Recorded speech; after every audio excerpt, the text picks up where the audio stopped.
So, welcome everybody to the session. I hope all of you can see and hear me clearly. If not, let's get the problem rectified right at the beginning. I think things should be fine. In any case, let's continue. By the way, let me quickly tell you about the session that we are going to take up today. This session is going to be something about vocabulary in context. What is vocabulary in context? Vocabulary in context is nothing else but how do we arrive at the meaning of words based on the context. Why is this important? Because of one simple reason. In RC or even in parajumbles or in summary or in short, in any question where you come across sentences, whenever you come across a word which you do not know, it becomes a bit of a trouble. So today we will try to look at ways and means as to get around this problem of difficult words, right, and how it hinders our comprehension. And we will try to look at a practical solution to the problem by taking up questions which have come in the past in the exam CAT, right? So that is what we will take up today. Okay, so if you enjoyed the session, do not forget to like, do not forget to comment whatever you want to say, whatever you want to ask. You can also do so in the comment section, and share, and more, last but not the least, also subscribe to the Gradeup channel, right? And I think all of you are aware of this particular course, CAT 2021. There's a full course. The enrollment has already started, and the features are there would be 300 plus live interactive sessions, there would be 200 plus PDFs, 7,000 plus practice questions, and there would be 80 plus mocks and sectional tests. And this will also include your GDPI, GD, WAT, and PI prep. This is the second round of the selection process.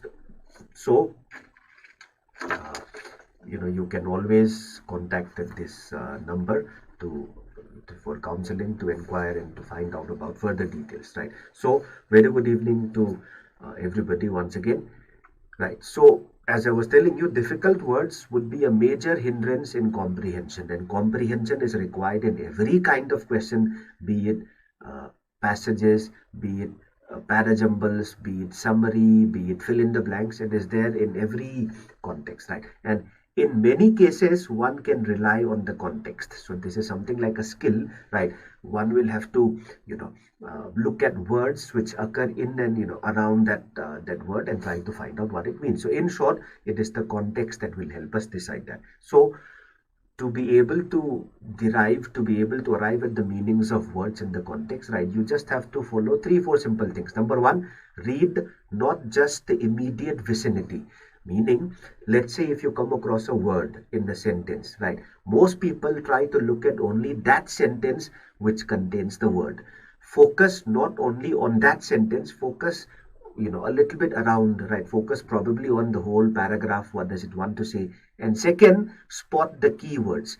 Other keywords which are around the word may not be exactly in the same sentence. Around the word, you will find keywords which point towards a certain direction, right? So, which points in a certain direction. So, if you follow that direction, you will get generally an idea as to what the meaning of the word is. And last but not the least, understand connotation. What is connotation? Connotation is the context necessarily, is it something which is positive, is it negative, or is it neutral? So that will be something which will flow from the keywords, right?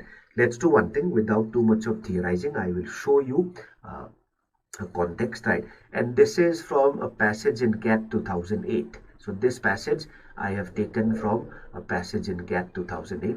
Can you quickly tell me the meanings of the words which are in bold? Right now, this is just to find out, this is just to understand whether you are good in the context or not. So Roshan is here. Everybody who is live, try to attempt this question on your own, right? And if you notice, as I was telling you, read not only this sentence, read the overall, what is above, what is around the sentence.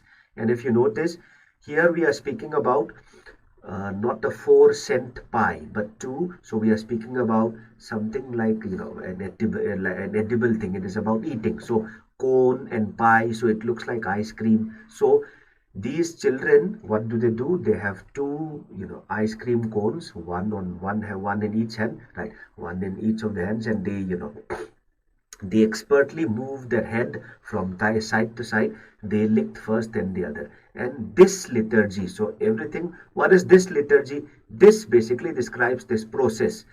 Children moving from one side to the other side and licking the ice cream. So he calls this liturgy. So can anybody guess what is liturgy? Can anybody tell me what exactly do we understand by this word liturgy?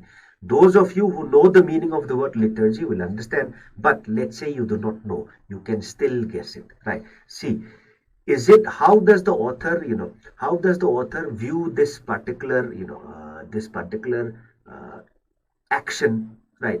Is it something which has a particular meaning, or the children indulge in it just like that? He thinks of it as something which children indulge in it just like that. The word liturgy is nothing else. The actual meaning of the word liturgy is, it is a ritual, right? So ritual bhi, when you think of rituals, rituals are performed just like that. We follow it out of a force of habit, or it is followed by, it has been passed down from generation to generation, but otherwise there is no reason behind it. So this is the meaning of liturgy. And if you notice, if you are able to understand, okay, what is this, and if you connect it to this particular action, you will be very easily to understand, you will be very easily able to understand that it is something like a ritual. So no response from anybody. I want you to be, to be responding. Otherwise, if I show it to you, I mean, of course, I will not make a wrong guess, right? I have prepared earlier with this, so I know the meanings also. So what is important is you should try your hand in this, right? Next, what is this? Sumptuously enviable. What is sumptuous? Okay, here he is speaking about, children eating other, ice cream, other children eating ice cream, and he wants it, right? So many times, I asked to be allowed to celebrate it. So that means he yearns for it. So this sumptuously means nothing else but something very close to deliciously, something which is connected to eating. So if you notice, this is nothing else but keeping, in track, be aware of the context. So whenever you read, if you come across words like this, I should be deftly able to use the context and arrive at the answer. Arrive at not the answer, not the answer is later on, but arrive at the meaning of the words, right? Hope it is all clear. No response from anybody so far. Anyway, now another passage. This is again from the same passage, Cat 2008, right? So the morality of the old days made the Spartans of all of us, while today's morality wants us all to be Sybarites. Now, if you notice from the way the sentence is made, take some time to read it. I will give you some time, probably 30 seconds to read it. Try to guess the meanings of these words. Who are Spartans and who are Sybarites? You may know these are words taken from Greek mythology. And by the way, this is from again Cat 2008. It's in fact the same passage from which I have taken the previous paragraph, right? So let's see, try to guess who could be Spartans and who could be Sybarites. Use the construction of the sentence in which these words occur, and also look at what is indicated.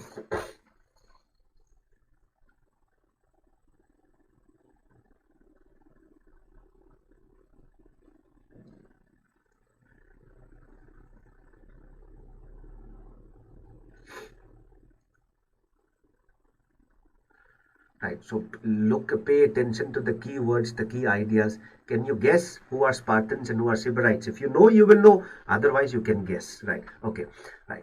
Let me. I think you are slightly taken aback. So anyway, most people are not able to guess. Let me tell you. First thing is while. So while indicates contrast. So whatever is going to happen, these would be opposites, right? So it's a difference between the old habits and what is happening nowadays. So if you know the meaning of one, the other one will become quite clear. So let's see what is happening nowadays. Today's morality wants all of us to be Sybarites. So what is happening nowadays? Nowadays, the consumer civilization wants even adults to be spoiled. Promise always something more, right? So when you have a wristwatch, it's basically about nothing else but the civilization or the culture of overindulgence, right? So the consumerism pretends to give more, but actually gives what is actually worth 4 cents. So Nowadays, you are speaking about morality. So what would it actually make us believe? Look at all these words. It's about consumerism, overindulgence, right? So Sybarites were people who were not at all careful with their expenditure, people who used to enjoy a lot, right? Carefree. So a Sybarite would be a person who is carefree, right? This is what exactly is consumerism making us, right? Now, by default, who's a Spartan? A Spartan is a person who is very wise with his resources, somebody who lives a very disciplined and strict lifestyle. So that way, one is very disciplined, right, and strict, while the other one is very carefree. So this is something which we can actually guess from the context. Otherwise, if you knew Greek mythology, it would definitely help. So what I'm telling you is use the context to arrive at the answer. I hope everybody is clear with this. I hope everybody is clear with this. Yes? All clear? Right. Okay, next. Try to guess the meaning of this word resurrecting. Right. This passage which I've taken, this is from CAT 2005. This is one of the questions from CAT 2005. So let's see.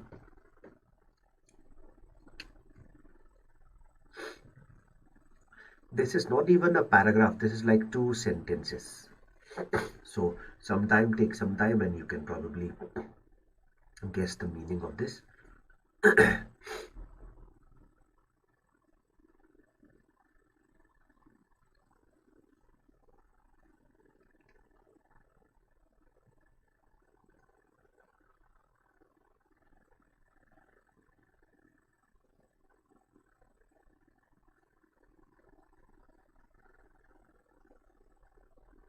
Nobody is responding, no response whatsoever. Let's see. So, intelligent design derives from an early 19th century explanation of the natural world given by, so that means William Paley is the inspiration behind this thought or this philosophy, intelligent design. So, it's something which is, which is inspired by William Paley, right? And the second sentence tells you what Paley does. The third sentence, proponents. Who are proponents? Proponents are supporters. If you know this, you should be able to understand it very clearly. Proponents are supporters. And one more thing, new gloss. So, proponents of intelligent design are doing something to Paley's argument. And what they're doing is, the word new gloss, right? Meaning they're giving it a new shine. That way, resurrect basically means nothing else but to bring back to life, restore, sampada, correct, to bring back to life, right? So, if you notice, if you know the meaning of the word, you can easily guess. You do not need to even guess, right? So, to bring back to life. Even if I do not know the meaning, if I look at the context around, it gives me clues. For example, proponent is one, right? New gloss is one, right? So, and this first sentence tells us that intelligent design is derived from this, this man, William Paley's thoughts, right? So, all clear, I think, right? Let's do one thing. I'll give you another, this is from again CAT 2005. This is from again CAT 2005. All the lines which I've taken are from all the CAT papers, right? So let's see. Try to guess who are these Luddites. And if you are not a Britisher, you are most unlikely to know this. Otherwise, you might know, nothing wrong. But even if you do not know, you can easily guess from the context.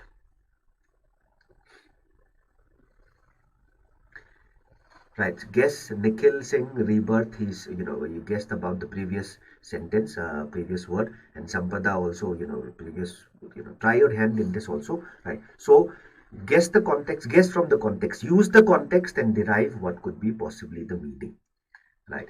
And if you notice other things, you may not be able to understand, but there is one thing, thick-headed. Thick-headed, the connotation is something very negative, right?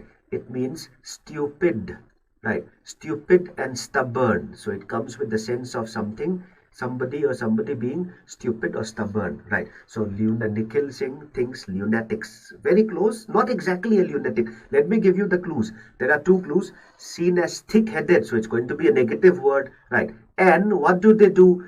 Railing vainly against the modern world. So Luddites would be railing means crying, struggling against, and vainly means uselessly. So Luddites would be against modernity. So that's exactly what a Luddite is. A Luddite is a person who is against technology and any advancement. Right, this is the meaning of Luddite. You can easily guess from the context. By the way, if I tell you Luddites, it was in the 19th century. They were a group of laborers in the in England, right, who formed the society.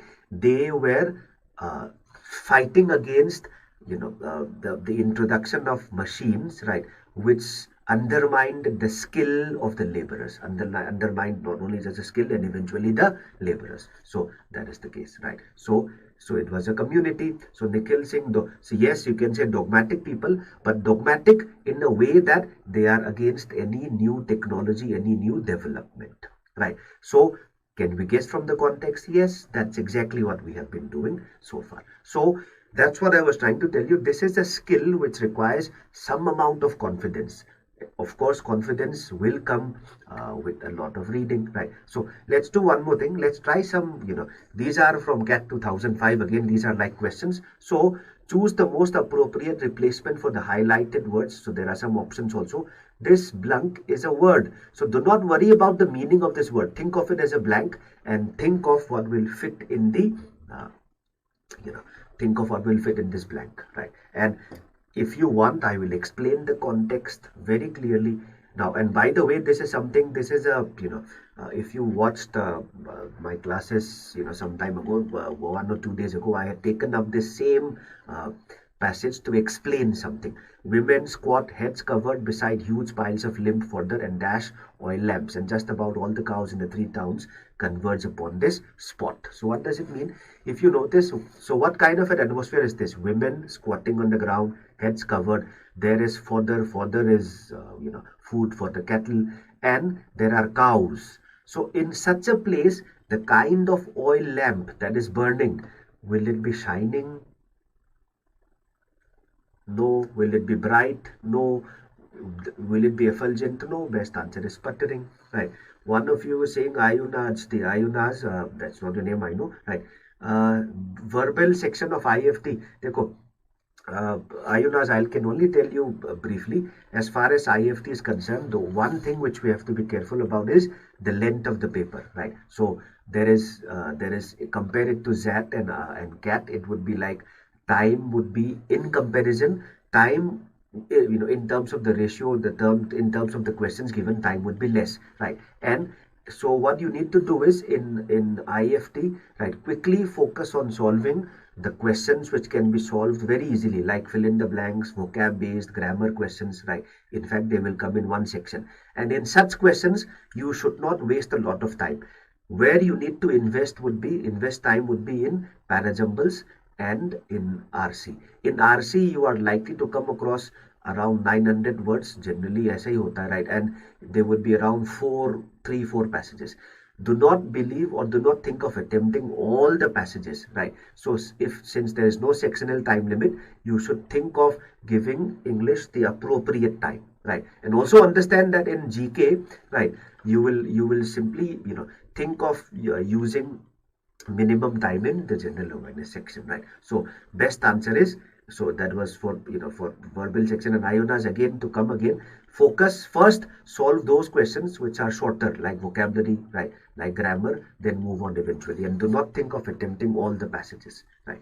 Eventually it's all about giving the right time to the right section, right? So best answer here is sputtering. By the way, one more thing: effulgent, bright and shining, they are all synonymous. If they're all synonymous, the answer will have to be only 3. Right. Now, let's try one more question. This is something which everybody should be. So it is clang. So this is basically nothing else but a blank. It is clang to a sensitive traveler who walks through this great town when he sees. So what should be the answer? Let's see.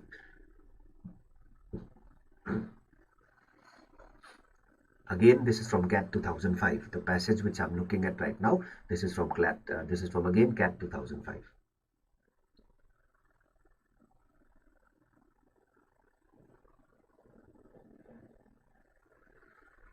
Yes, looking for your answers. It is clang to a sensitive traveler who walks through this great town when he sees the streets, the roads, and cabin doors crowded with beggars, mostly women, followed by three, four, or six children, all in rags and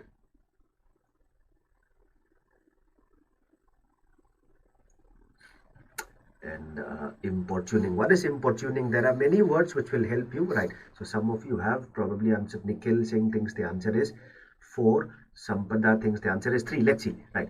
Importuning. What is the meaning of importuning? Begging. So begging. So importuning is, begging. So in fact, so what is happening? So the words are, the key word is sensitive and importuning. In fact, what is this? What are you saying? The traveler is sensitive. The traveler is sensitive, so when he sees this scene, right, children begging, there are women also who are followed by children, all in very bad shape and bad condition, and begging. So when you, of course, if you are sensitive, you will not feel amusing. It would be heartless. Irritating is about more of anger. Disgusting is also hatred, right? So the best answer is distressing, because the person is a sensitive one. So the person is a sensitive one. I hope all of you got the point now. So the best answer to this question is this, right? Now, so I hope, so I was building this up so that we understand the concept, that we understand the idea that vocabulary, right? Not only vocabulary, contextual awareness helps us in many things. One is to guess the meanings of the words, and second, it helps us to understand the sentence, right? Understand the paragraph, and therefore it helps you in every question type. And it is essential to have this skill. You need to be aware of what is around you. So the best answer to this question is 4. So many people got it correct, I think, right? So that is the answer. Now let's do one thing. Let's take this skill to the next level. Very shortly, in the next 7-8 minutes, I will show you, okay, one more question. After this, I will show you a passage. Let's try this question and see. So there's one more question, right? There is the most Fingami diplomatic note on record. Fingami, forget this. So there is a note on record. What is the note? Let's see. Okay, Sampada says you read disturbing instead of disgusting. So that is what is, we have to be slightly careful about it, right? So read this context. So when Philip of Macedon wrote to the Spartans that if he came within their borders, he would leave not one stone of the city, right? They wrote back the one word, if. What is this? Is it rude? सबसे पहले eliminate the ones which are clearly wrong. It cannot be simple. Eliminate the ones which are clearly wrong. It cannot be simple, right? Is it rude? Well, in the context, the other person, Philip of Macedon, was also not very polite. So rude also can be eliminated. So what is the best thing, right? In any case, I've eliminated 3. What about, I've eliminated the third option. So what is the best answer? Okay. So two of you think the answer is 1, witty. Okay. Let's see. Right. So rude and simple you have eliminated. So many of you, in fact, all the 3 of you who have answered so far think the answer is witty. Okay. Let's see. Witty basically is, cleverly humorous. Right. Terse means minimum words, maximum effect. Which one is more suitable? Is it simple? Is it simple, or is it, simple? Is it simple? Is this simple? No, it is very meaningful, right? Somebody is telling you, if I catch you, I will kill you. You tell him, if you catch me. So that means it's a very fitting reply. Minimum words, if you notice, is it humorous? In a way, yes, but terse is more suitable. Terse means minimum words to the maximum effect. So that way, the best answer is 4. I hope all of you got the point. All of you understood, I think. Right. So that is what we have to be careful about. Right. So far we have been, reading things about the context and so on and so forth. Now let's do one thing. I will show you a passage. This passage is from CAT 2017. I think, I'm not really sure, 17 or 18 it is. Most probably it is 2017. Right. And I would like you to just go through it, right? This is a passage, there are just 3 slides, right? And there are questions. There are 1, 2, 3, 4, 5. And if you notice, in 5 of these questions, at least 3 of them you require to have vocab context to understand this. Let's quickly go through this.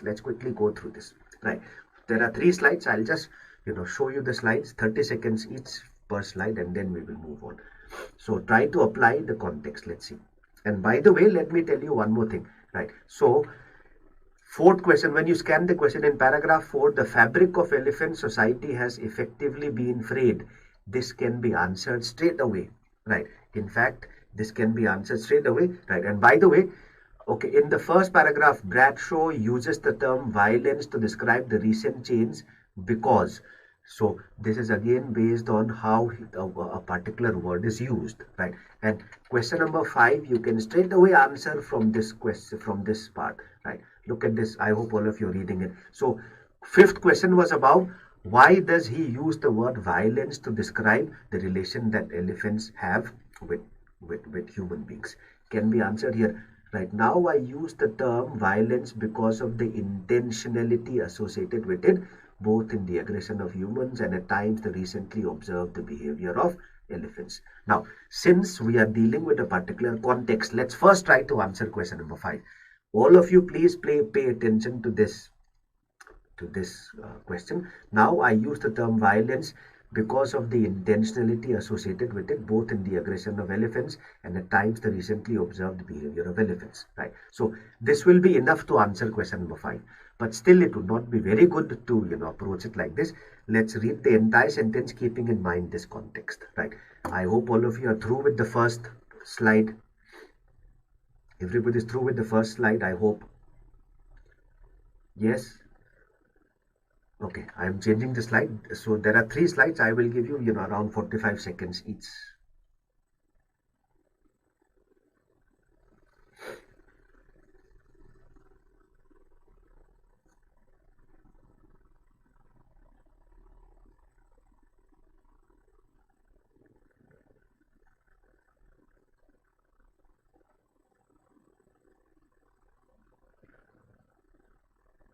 And there was one more question about this fabric of elephant society has been frayed by years of. This is something which you can also understand.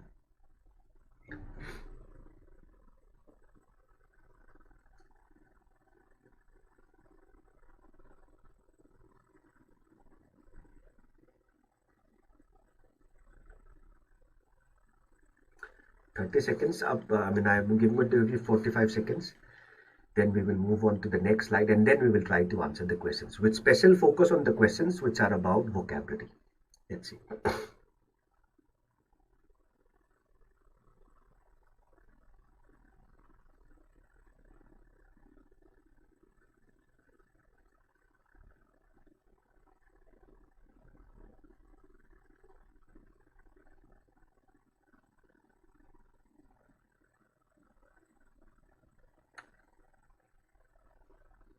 Okay, the last one, the last passage, the last slide, that is.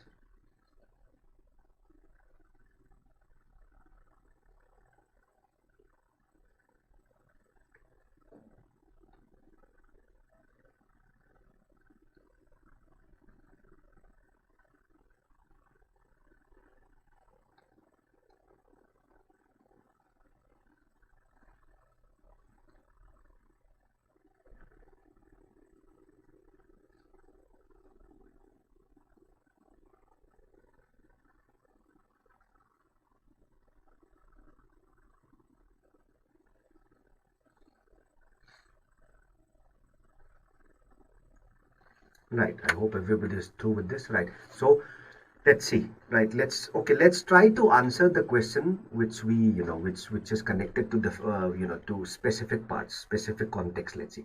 The fabric of elephant society has been effectively frayed, right? Let's see, what is this? Look at the focus on the word fabric, right, and frayed. If you notice, fabric and fray both are words which are used in the context of cloth, right? Fabric is cloth. So you are indirectly comparing the society of, directly comparing the society of elephants with a let's say, which say fabric, which is cloth, and which is also fine, and it can be torn very easily. Fraying is torn, right? Torn because getting torn because of wear and tear. So is it an exaggeration? No. Is it an ode? Basically means nothing else but a tribute. Is it a tribute? No. I hope all of you are still there with me. Is it a tribute? No. So eliminate this also. Now, the key word which you need to know is metaphor. What is a metaphor? A metaphor is nothing else but a direct comparison. If I say he is a lion in the battlefield, it's a metaphor. So the best way, the best answer, as Sampada is saying, is 2. So this is, if you notice, out of 5 questions, you can answer 1 like this very easily, right? And the other one is this, right? In the first paragraph, Bradshaw uses the term violence to describe the recent change. So Shambhika also thinks in the previous question the answer is 2. Yes, you are correct. So the answer is 2. Right. Let's try this one. The other 3 also we can try, but let's focus on the one, since we are discussing vocab in context.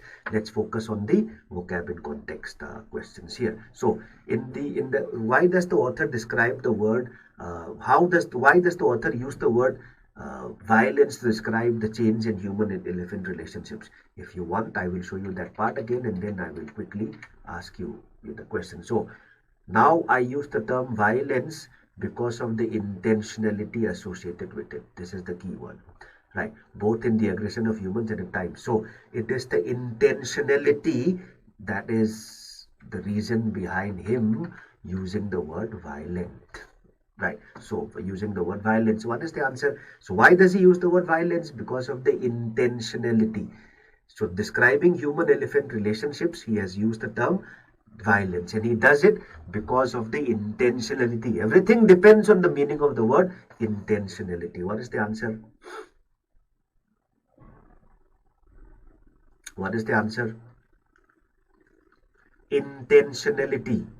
Look for something which comes close to the word intentionality, and if you notice, intentionality is there directly. Purposefulness, right? So we were looking for something, which is synonymous to intentionality, right? So this is exactly the word which we are looking for. So the answer is 1, right? Everybody is clear now. So how did you find this passage? How did you find this question? Out of 5 questions, 2 of them can be answered just like this, based on the vocab in context. It could be coincidence, but then this goes on to show that if you are aware of the context, you can answer questions, right? If not all, some of them to a great extent easily, right? So that is the idea behind the session. With that, we come to the end of the session.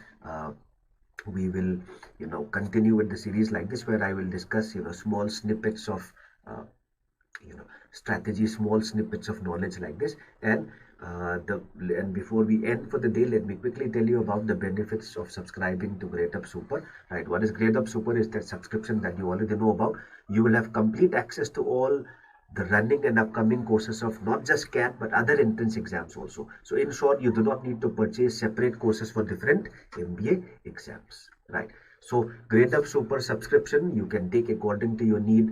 If you take for 3 months, right? If you're preparing immediately, for example, IFT, CMAT, Maharashtra CET, or for GDPI, you can actually take a 3-month subscription. It will be till March 2021, right? And if you are preparing for CAT 2021, right? So 12 months would be more suitable. If you're looking for all MBA entrance exams, you can probably take a subscription for 18 months, right? So these are the faculty who will be taking your classes. You just have to look at the scores they have achieved in their respective sections, right? And these are the people who will be taking your classes. So with that, we come to the end of the session. I will see you again in the upcoming sessions. Stay tuned with Gradeup. Subscribe to the channel to be updated about such regular sessions. So with that, we come to the end of the session. Thank you, everybody. Have a nice day. I'll see you again in the next.